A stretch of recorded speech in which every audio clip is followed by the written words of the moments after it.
Nothing, Rose thought, is as peaceful as the limitless blue of hyperspace.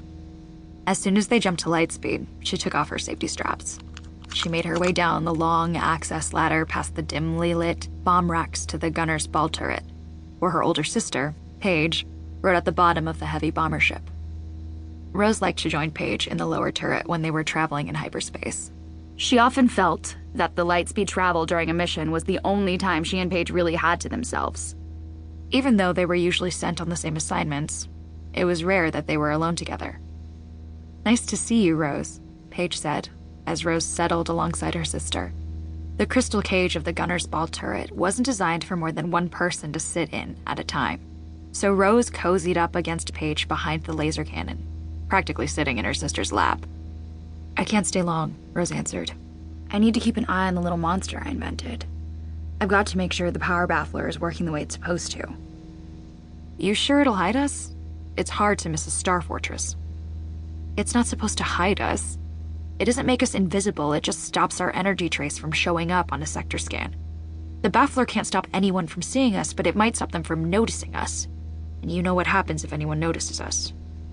"Well, if they do, that's why I'm sitting here behind a laser cannon," Paige said. Just for a little while, sitting safe in the clear cocoon of the gunner's turret with her older sister as they sailed through the suspended reality of lightspeed, Rose ought to have felt absolutely no fear. Since the Tico sisters had fled the First Order's ruin of their home planet in the Audiobook system and found their way to the Resistance base on Dakar, there had always been something to worry about.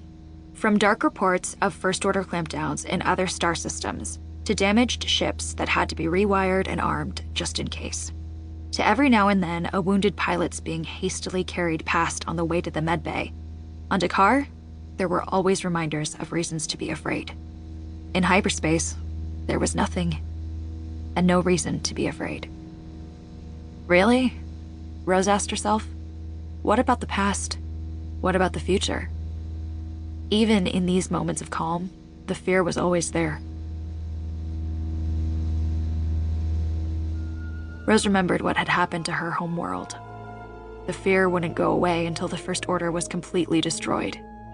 She didn't believe a word of the party line about bringing civilization to the far reaches of the galaxy. She'd seen what they did to the Audiobook system.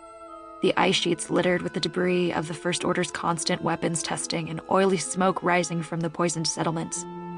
At some point, other people were going to witness the chaotic horror that Rose and Paige had experienced. Rose was determined to put an end to it.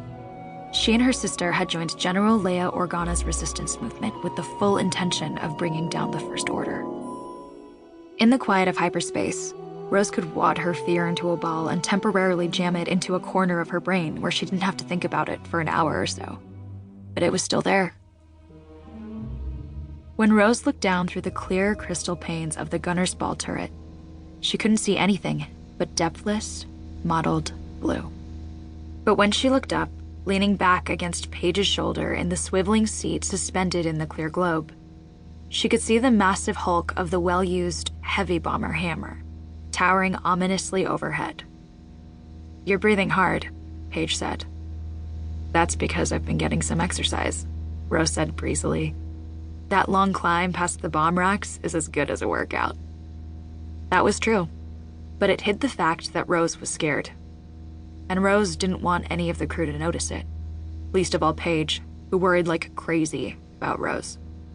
They were the only family they had now, the only people they knew who'd made it out of the Audiobook system.